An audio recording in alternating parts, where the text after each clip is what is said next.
I'm really excited about it. I want to learn the difference and see what's going to happen with fiction. So Mavis is going to read her introduction, and then I want to warm the loudest clapping so far that we've done today. When she comes up here, I want her to feel very welcome. Okay? Well, I am thrilled to introduce Linda Busby Parker. I have known her for years. I've been on a critique group with her. She's a fabulous writer, teacher. She teaches at the University of South Alabama, plus online.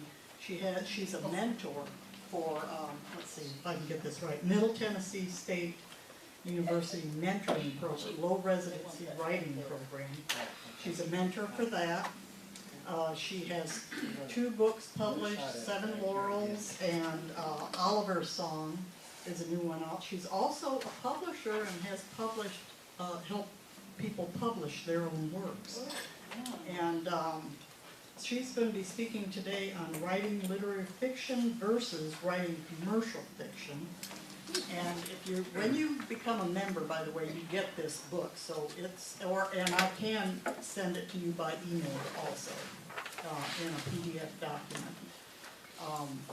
So keep track of this. Explains all about all of our speakers and the contests.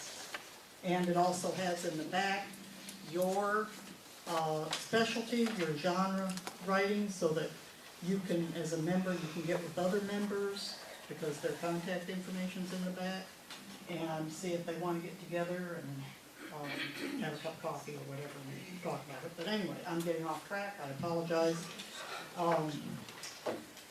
Linda has had several awards, writing awards.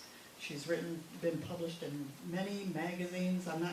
It's all right in here in the book, so I'm not gonna go ahead and read it. But I do want you to welcome Linda Busby Parker. She is also, by the way, our sponsor for the University of South Alabama in order for us to use room space here at this institution. And we really appreciate that. So please welcome, a big welcome to Linda Busby Parker.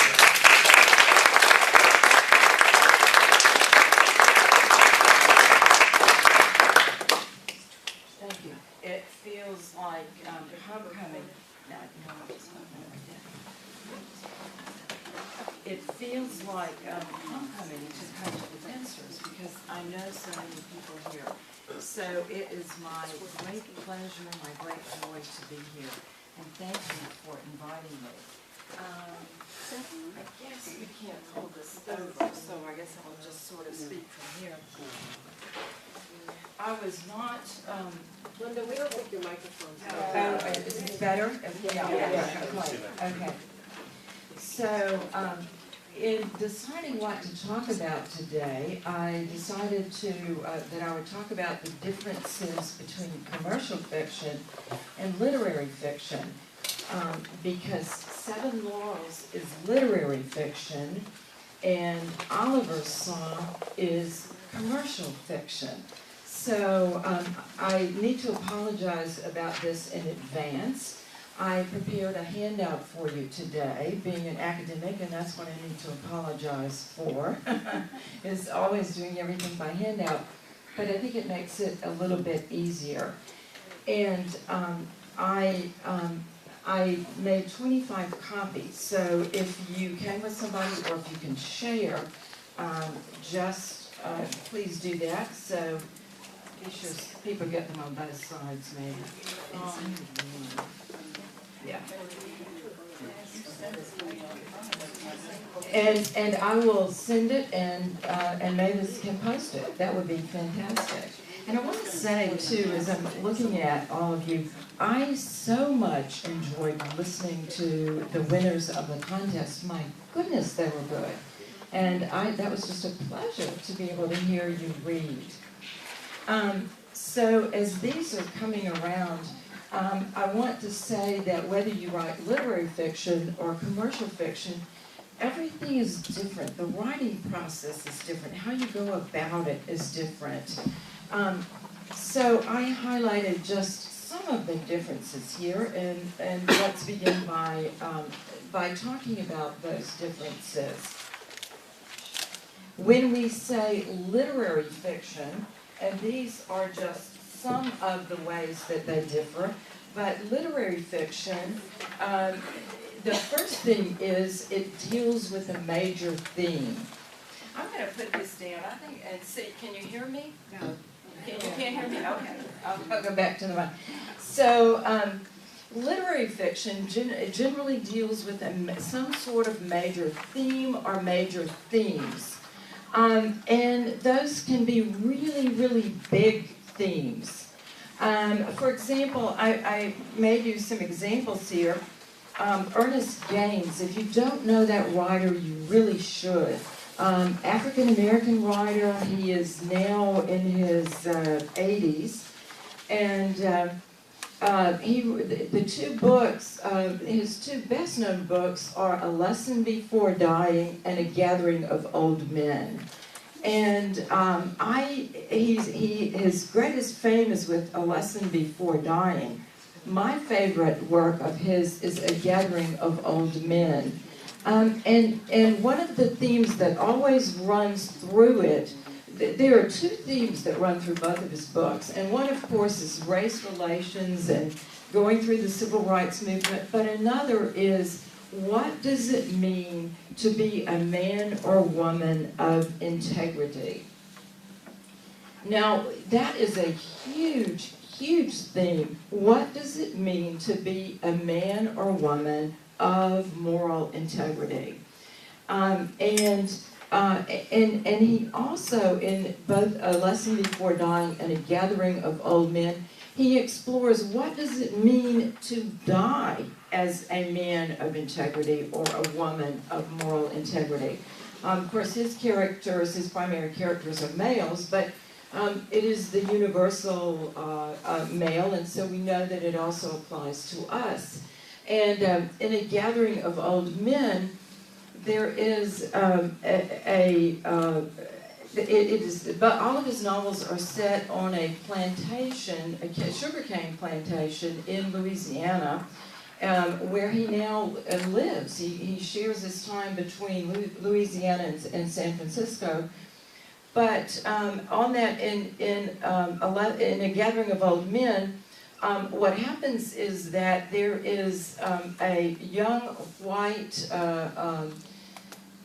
planter, sugarcane planter, who has been abusive to the African Americans who still reside, even though it's set in the 1940s, they still reside on this particular plantation. And so this young man is shot, and he is in the yard dead, in an old man named Matu's front yard. Matu is the strong man in the community. He's African American. He's always been the man of integrity. Everybody knows it, whether you're white, whether you are Creole, whether you are black. This Matu is the man of integrity. And so he's much respected.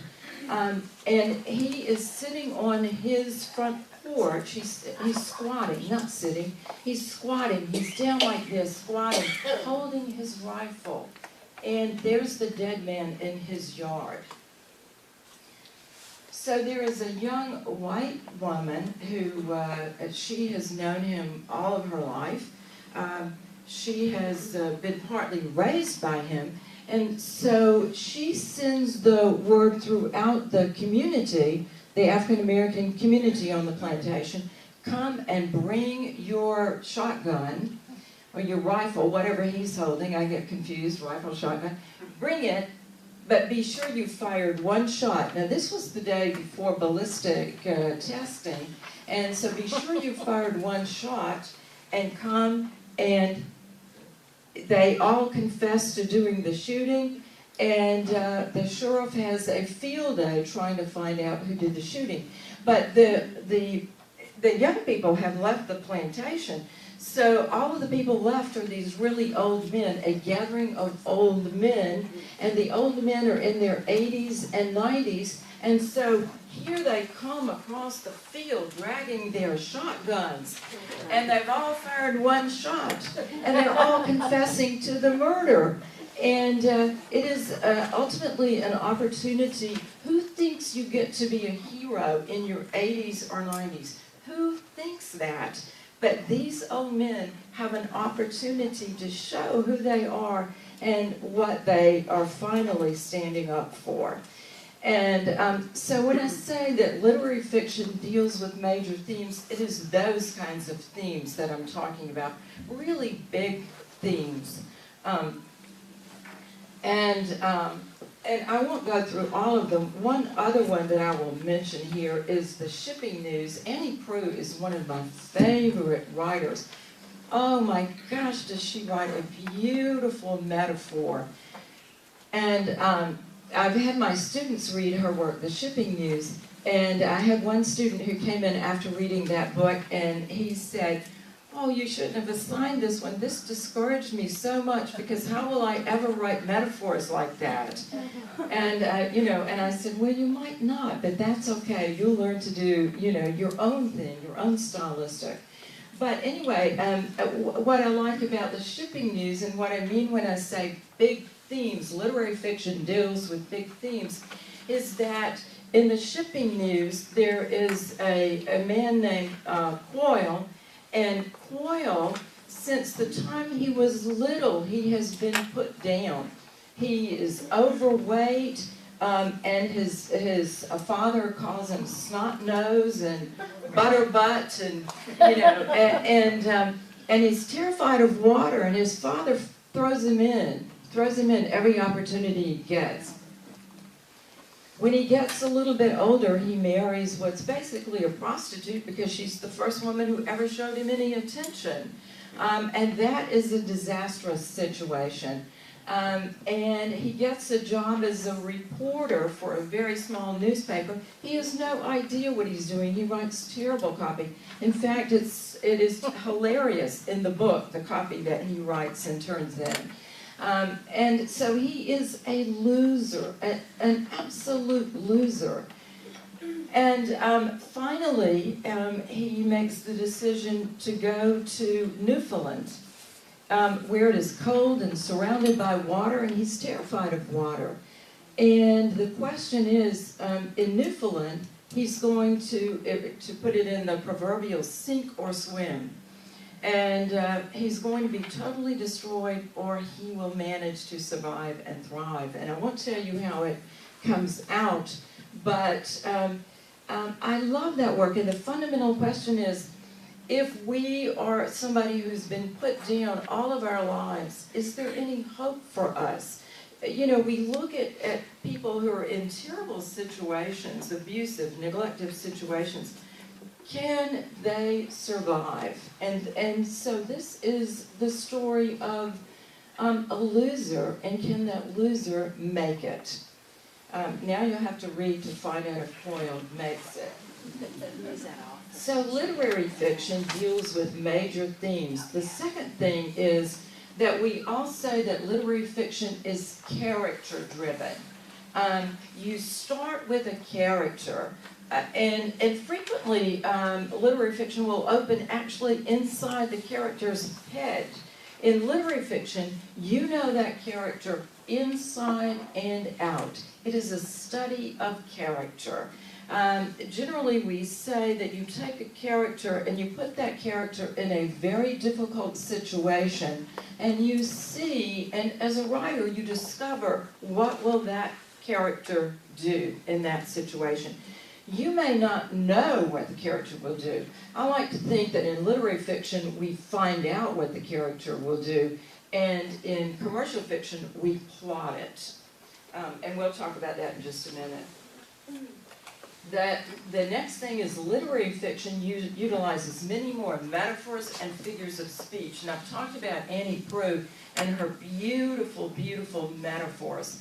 The metaphor is a comparison of something to something else, And what happens in a metaphor is it opens our minds to think in different terms. There are stories, there are short stories based entirely on metaphors, where you take a metaphor and you just expand it, and you expand it, and you expand it. Most people cannot do that because the expansion becomes very thin and worn. But a skilled writer, a literary writer, deals in metaphor. I'll tell you a short story. If you've never read this story, you should be able to just find it on the internet. And it is called The Ceiling. The Ceiling. And I'm trying to remember the name of the author. You mean ceiling? Oh. Ceiling. The Okay. Ceiling, yes. And it is ultimately about a marriage that is falling apart. But what happens is when the man realizes his marriage is failing, he looks out. Well, first of all, the wife looks up at their son's birthday. She looks up and she sees a little hole covering the moon. A little hole covering the moon. And she says, look, what is that? And then as the marriage starts to fall apart, guess what? The hole is bigger and lower. And that hole continues to come down, come down, come down, come down. The final scene in that short story, the hole and the sky, the ceiling, is as low as a coffee table. And it is a beautiful story. My students love that story, and you can find it on the internet. And just taking that metaphor and stretching it, stretching it, stretching it, on and on. So literary writers use more figures of speech, more metaphors, and the stylistic is really quite lovely. And then the pacing is frequently a little slower. Now, there's some literary works that my students love. There are some literary works that I can have them read, and they will nearly mutiny because the pace is slower. And in this modern age, we like things that are fast-paced, right? We all like that. We want it fast. Literary fiction tends to have more narrative summary, and narrative summary is the connection between this and that and that. And so with literary fiction, there's more explanation. The explanation might be philosophical or theoretical, but there's more explanation of things. And the pacing is a little bit slower. There's one thing that I didn't put on here that I hope you add, and it is that the shelf life of literary fiction is much longer, much longer. I'll give you an example with my own work. I got a call this week to come back to Wofford College. They have used my book, Seven Laurels, there, and this was published in 2003, 2004. And so I was invited there to speak. They were doing a workshop on the civil rights movement. They used this book. And so they're doing another one and have invited me back again. I'll be going again in January. So, you know, the shelf life, even though this came out in 2003 or 4, I can't remember, the shelf life is still there. And to give you an example of shelf life, if you look at John Grisham's works, you can't even find some of them on Amazon anymore. You can find used copies, but even though they're wonderful, they're big sellers, and he, you know, rolls wheelbarrows of money to the bank, the shelf life is not as long for commercial fiction. It comes and it goes, okay? And you know also that in literature classes at universities, that literary fiction is what is taught. And you know, you might be reading something that was written 100, 150 years ago, 200 years ago, and that is literary fiction. And the reason, you know, you ever wonder why literary fiction is studied at universities and also in high schools, And it's because it's thematic and it gives the professor a lot of things, a lot of topics to talk about. You can talk about it for a long time. In my class, we read both genre fiction, commercial fiction, and literary fiction. But I'm one of the few literary courses, I'm one of the few academic courses where you would do that. You just have a tendency not to read commercial fiction in universities because it doesn't have that shelf life, it doesn't have the thematic material. But the vast majority of the American public would also say what? It's not as interesting many times, but it is, but that's what the majority of Americans would say. So then we look at the elements of commercial fiction, and that would, my Oliver song would fall into that. And commercial fiction does not deal with major themes. The primary function of commercial fiction is entertainment.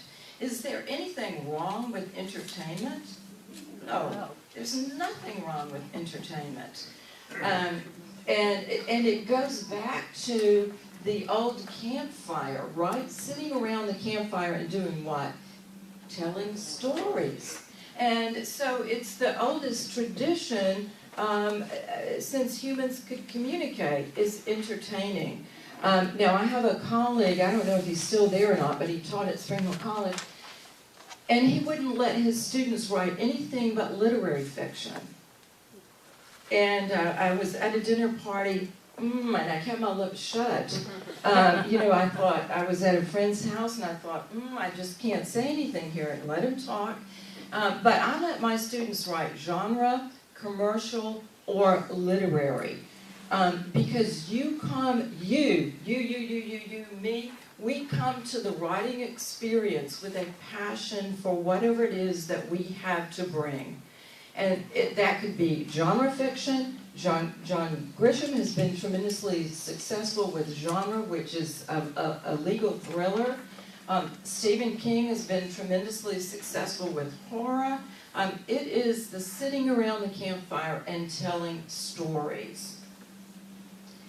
Number two is we said that literary fiction is character-driven. Number two, in commercial fiction, is that commercial fiction is, we say it is plot-driven. It's plot-driven. If you look at most, like a commercial mystery or detective story, you will get into that particular crime or that particular event on the first page or on the second page. Let's see, I was trying to think of the name. That's the name of that novel's not going to come to me, so we'll skip that one. But you get into the plot very quickly. With literary fiction, you will spend pages on the characters or the history of place mixed with the characters. So number three, it moves faster. And generally, you think in terms of not using much narrative summary. Remember, narrative summary connects this to that and gives backgrounds and brings the reader up to date. And you would think in terms of just cutting a tiny bit of narrative summary in there, not a page. You certainly wouldn't use a page. In fact, commercial writers would call that a narrative dump. And agents reading it will say, that's a dump, you dumped there. You don't want to dump. You would just weave in that narrative summary in little bitty pieces. And in commercial fiction, the sentences are frequently shorter. Look at the John Grisham sentences. Oh my gosh. It just, like 3-4 words, period. 3-4, maybe 6 words, period. But not too many. And it doesn't fit into any of the genre categories, does it? I mean, it's not sci-fi, it's not mystery, it doesn't fit. But yet, it's not literary fiction. It's based on a plot. And the plot is, what do you do to succeed in the fast-paced young world of fashion? It's a plot story, but it's not genre. Another one I wrote down, let me go with one other. I think The Help is probably commercial fiction, but it doesn't fit into any category. any genre category. And the writing is a cut above, but it's not literary fiction. And another one would be, how many of you have read Before We Were Yours? Before We Were Yours. It's a contemporary novel, and it's about children in the 1930s and 40s who were literally taken from their parents and put up for adoption. If you were judged to be a bad parent, you could be taken from your parents, and they would not know what happened to you. And these are real stories, and this was going on in Alabama. And this book has gained quite a bit of recognition, but not quite literary, but a cut above most genres. So commercial fiction has that span of from genre to fiction that kind of falls between literary and genre. Generally, you cannot, it's generally bad news if you write to a literary agent and you say, I'm writing literary fiction, and they go, oh no, I can't sell that. There are only a few publishers who are looking for that. So you generally would want to split that category and write, my novel is literary/commercial. Or you might want to put first, commercial/literary, because what that says to the agent or the editor is everybody is going to want to read this. Everybody's going to want to read this, but it's also very well written. And I hope Oliver's Song is that way, although it doesn't. Oliver's Song definitely does not deal with major thematic issues. And so I think now what I would like to do is to read for you some of the passages, and I think they're here. So I think I'll go over this way so I can use the stand here. So in this book, I am very proud of the cover. Very proud of the cover. It was very well designed, I think. And the main character in this book is Della Boudreau. Now Della, she is a Mobilian, and she has had a little problem with drinking too much. And she drank too much when her children were teenagers, and this obviously caused a very major problem. And she is divorced from her husband. Her husband has made a fortune in waste, in collecting various kinds of waste. He has gotten the waste material from contracts from small communities all over Alabama, South Alabama especially. And he is the king. When people think of him in bad terms, they call him the king of garbage. He is a very wealthy man, but he's made it through what? Garbage. And so he always wanted Della to be something other than what she was. He wanted her to be the bon vivant who could host the parties and look beautiful, and everything was perfect. He wanted everything to be perfect about her. So that was one of the little pieces that went into the drinking. But finally she got herself on the road to recovery, and she has come back to Mobile, embarrassed. How do you've got to get a new start, a new go on things. And so she has come back to get a new go on things. She is broke. She bought herself rents a little office at the foot of Government Street, right when you come out of the Bankhead Tunnel. And now she is praying for clientele because she needs work. So let me read you a little bit of the open to Della Boudreau from the first part of the book. Della leaned her shoulder against a cast iron lamppost at the street corner in Bienville Square. Green and pink serpentine dangled from the lamppost and fluttered in the noon breeze. Mardi Gras was in full swing, and Bienville Square was ground zero. On this February, she would have headed straight to her office, 2 leased rooms on Government Street, directly in front of the old Bankhead Tunnel. After scraping the stone out of her shoe with her index finger, Della fitted the shoe back on her foot, rose to full height, and squared her shoulders. It was not yet noon, but already she had dined on dry chicken salad sandwiches and limp carrot sticks in a conference room at one of the big firms, getting her name on their list for any sideline legal jobs they might toss her way. She needed work, and she needed it yesterday. With her foot feeling better, she made her way to her own office, where in celebration of passing the bar, she had commissioned a sign maker to paint gold letters on a black shield. Della Boudreau, attorney at law. Vapors from the fresh paint on the shingle made her dizzy. Made her feel slightly lightheaded. Not an unpleasant feeling. To have earned the moniker from Tulane University, no less, in her early 40s was no small achievement. Now all she needed was a few clients to pay for the sign and keep the doors open, not to mention keeping the bill collecting sharks at bay. Inside Della's office, Candy Sue rested one perfectly sculpted and bronzed leg on the desk while she painted her toenails an iridescent shade of purple Della had seen before on the inside of oyster shells. Now, Candy Sue is one of the major clients, and there is a transformation of Candy Sue in the book, which I certainly enjoyed that.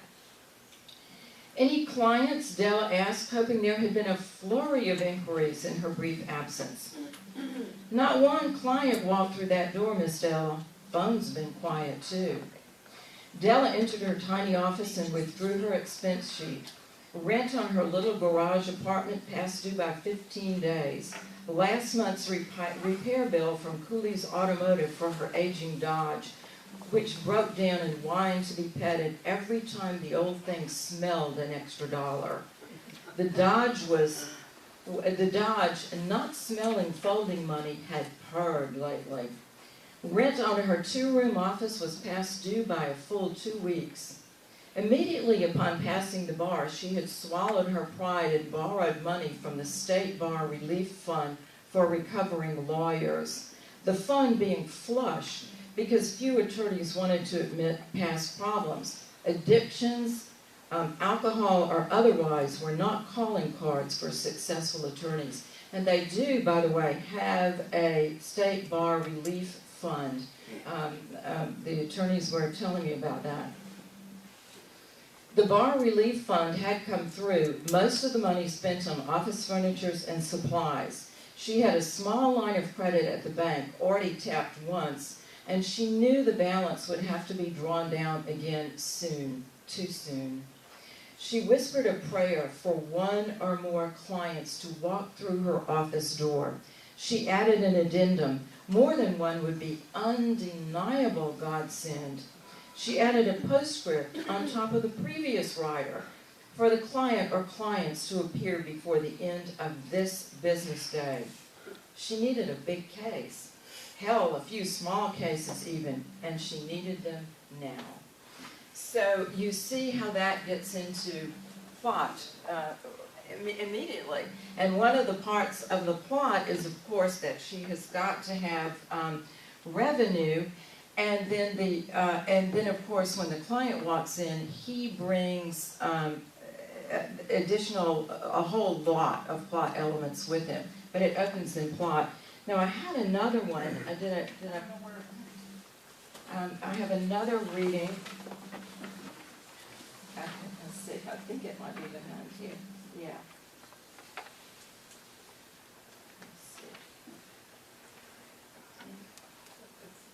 Was that from Oliver song or? That was from Oliver's Song, and that's commercial fiction, and it goes right into plot. I feel like I'm fleecing our award winner here. So, yeah, that's Oliver's Song, and you notice how quickly, Mavis, that went straight into plot. And so I'll read you just a little bit more from that. Oliver's Song has quite a few miscreants in it, some bad guys. And I like writing bad guys. Thank you so much. I like writing bad guys, but bad guys have to be complex. They can't just be bad guys. And I love reading stories in the newspaper about some guy in the mafia. And people will say, you know, he has killed at least 10 people, known. You know, no telling how many he's killed. He's killed at least 10. And then they will interview his family, and his family will say, oh my God, that could not be Daddy. You know, we love him so much. He is the best father. You know, they've got this all wrong. And so I love that, you know, that two sides, you know, to a person. So one of the characters that, one of the bad guys in Oliver's Song is Chang Woo. And Oliver's Song also goes to many places. It goes to Chicago. There are also some little passages. One character is from the Dominican Republic. One person is from China. Billy Wong is from China. So it goes around a lot of places. But Chang Woo is from Chicago. And he, like the other bad guys, are complex. And so, just to read you a little bit of Chang Woo, the first bad guy introduced in Oliver's Song. In downtown Chicago, Chang Woo, owner of Blue Dragon Trader, stripped off his workout clothes and made ready for his shower.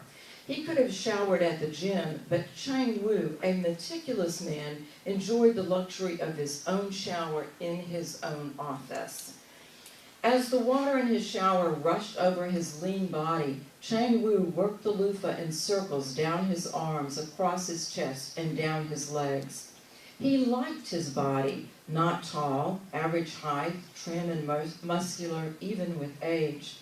A body to give its owner pleasure. Always tucked inside him ran the litany of who he was and from where he had come. His first job, a busboy in China Sea's restaurant.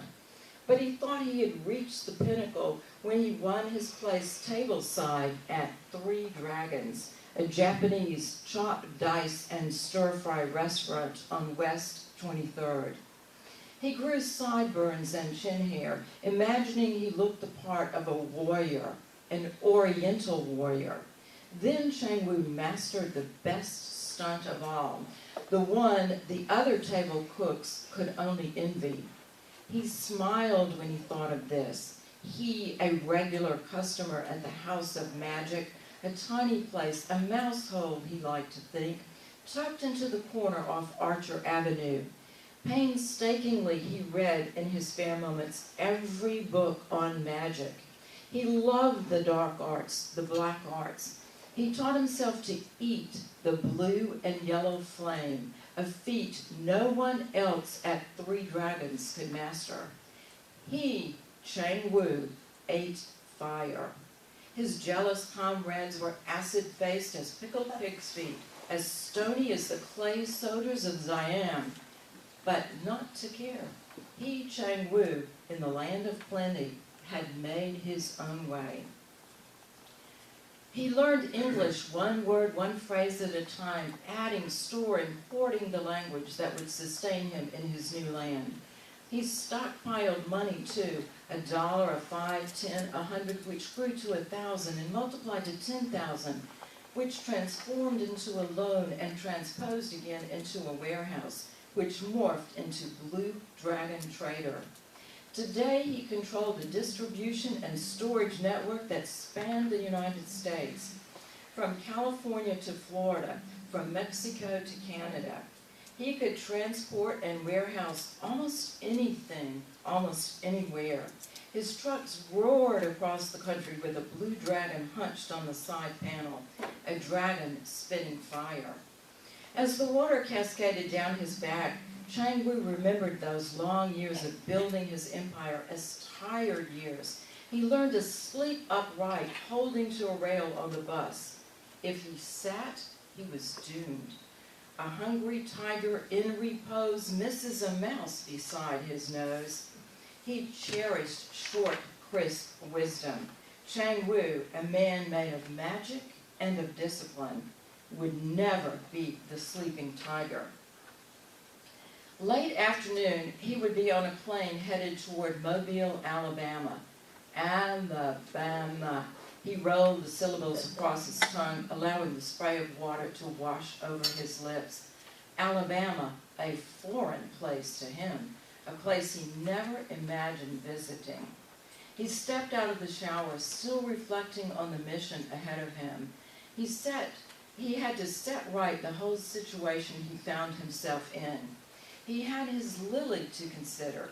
Lily, 6 years old, shiny black pigtails braided down to her shoulders, her 2 front teeth missing, her eyes alive with promise.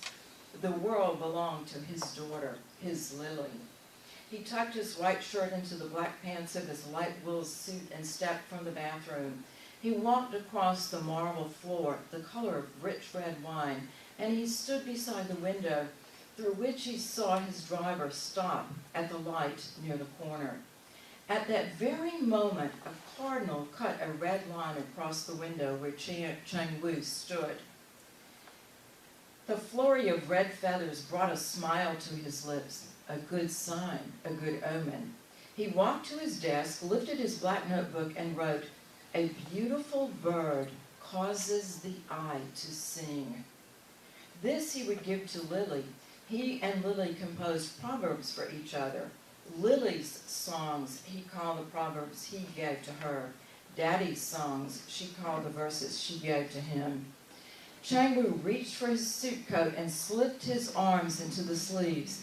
After adjusting his cuffs, he slid his blue dragon armband up his left arm and over his biceps.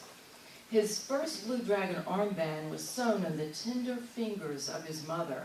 The dragon was fierce, mouth open, teeth showing, and he, Chang Wu, was living proof the dragon had kept him safe. Death and starvation had been all around him as a young boy, yet he had remained safe, perhaps transported on dragon wings. A man does not talk about things deep inside him, the place where he understands spirit and life, shadow and presence. But a man knows these things, knows them through the core of his being. He wore his blue dragon armband always. His secretary opened his office door to announce that his driver waited at the curb. She held the door for him as he walked past her. So that, that was just a character sketch, and of course one of the things he's doing with his blue dragon fleet of trucks is what? He's transporting drugs. And this brings in the Mexicans and the South Americans. But he is a man who loves proverbs, short pieces of wisdom, and he loves his daughter with a passion. And so he is the first of the bad guys in the book. I have a little piece I can read from this one, but I think what I'll do is stop at this point and ask for questions, and then if we have time, I'll read just a very short passage from Seven Laurels. Any questions? Yes. Well, I was just going to say on public radio I heard yesterday, this author was talking about that he got an idea for a story because he was in lots of traffic in LA. I mean, 6 lanes, bumper to bumper, and a completely naked man started running opposite through all of the cars, and people had all these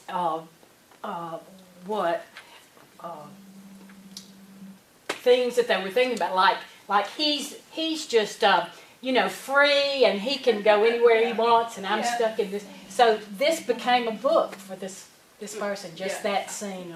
Ideas come from everywhere. And I think once I got the name Della Boudreaux, I mean, that just, it just opened up, to all kinds of things.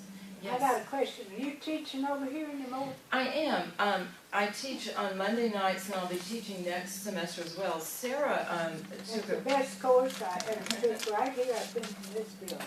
yes, it was right over here.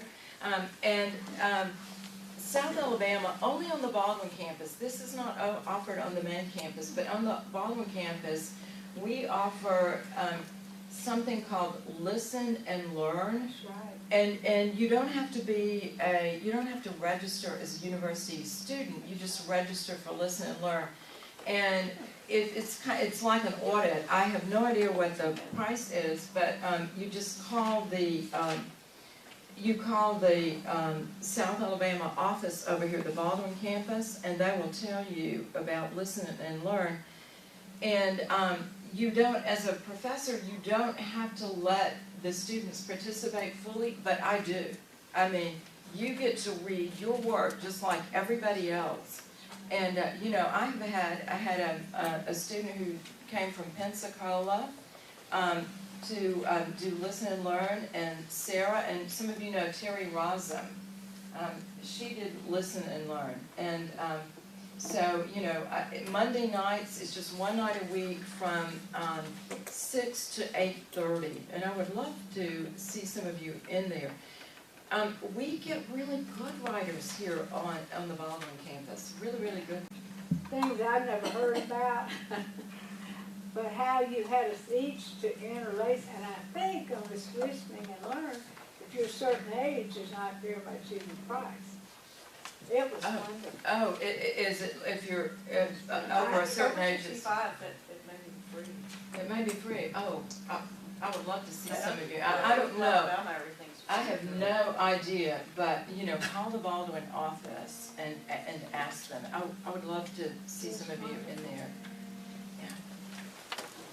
I always find it amusing, I've been to a couple of your classes before, that Westerns are literary fiction because they're character driven. It's about the integrity of the protagonist. He's put in a bad situation, and how does he handle it? Does he rise above it, or does he get sucked into it? And it's interesting, you think of this as commercial and genre, but it's not. It's really literary fiction because it's all about the character. Well, that's interesting. I've never thought of that now, and I would have to go back and read some Westerns, but that's an interesting observation. Yeah. But the setting, the place, though, is also very, very important in the Western. Very important. Yeah. Yes. I wanted to ask you if you had what kind of transition you had between writing first a literary novel and second a commercial novel. In other words, yeah, you had to rethink how you were going to be doing it. Well, in writing a literary novel, it is so true that many times you do not know where you're headed. You do not know. This sounds so crazy, but you have to wait until that character is speaking in your head to know where that character is, what that character is going to do. And fiction, with commercial fiction, it's a very different writing process. What I like to do is to take an art pad, about yay big, and you put down what the central conflict is going to be. You just draw a circle and you put that in the middle, and then as you envision scenes, which are plot points, you just put spokes out from that, and you put a little circle around the spoke points, and you write that plot point. So you write from plot point to plot point to plot point. And literary fiction, you don't do that. I mean, you have a realization about a character, and then you write that, and that leads to another realization you hadn't even anticipated. So for me, the process is very, very different.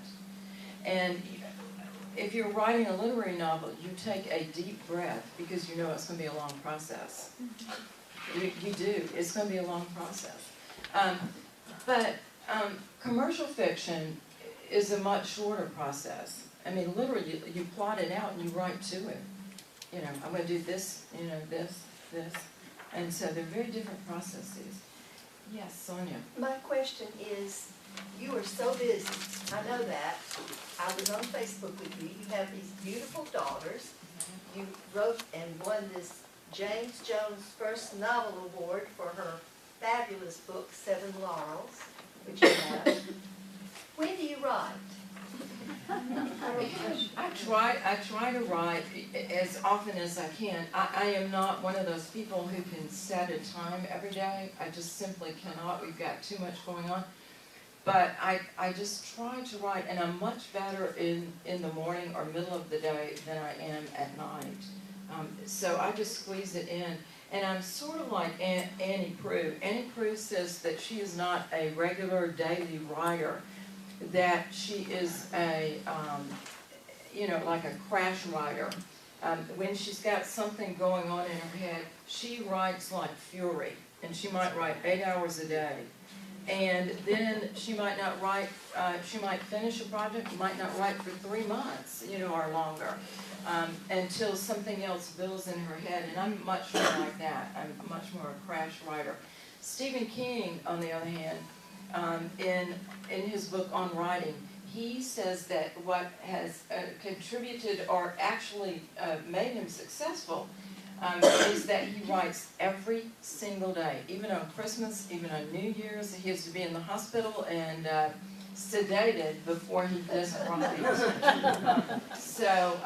And there's a wonderful quote, I'm trying to remember who said this, that if you want to write a good novel, you just write every day, you know, and you're willing to edit, and you keep writing, and you observe, and you have people read it, and there's a pretty good chance you will get something publishable if you do that. So, you know, it's just different ways of doing it. Yes? I like the short story, and that's what's easy for me and seems to work. Can you use the literary major theme in the short story? Yeah, most short stories are literary because there isn't a market for very many short stories that are not literary. I mean, most of the short stories go in you know, literary journals that are published by universities. I mean, I'm sure that there, and you probably know some. There are some journals that publish commercial short stories, but there are not many of them. So most short stories have literary or historical. I mean, yours was a gorgeous piece of history, which reminded me that same thing happened to my grandmother and grandfather's car. And a man jumped on it, and you know, just to hear that story, it's so scary. And that was a beautiful piece of historical, not fiction. I mean, I think that was nonfiction. I suspect, was it fiction or? It was a true story. A true story, yeah, that was nonfiction. And so for little pieces of nonfiction or short stories, most of those are literary.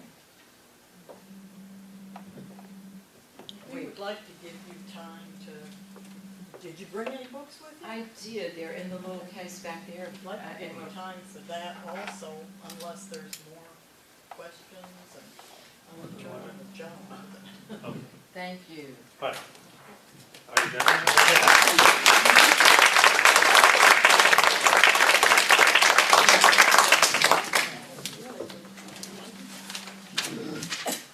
I think you'll agree that was really interesting. Great presentation. Thank you very much, Linda.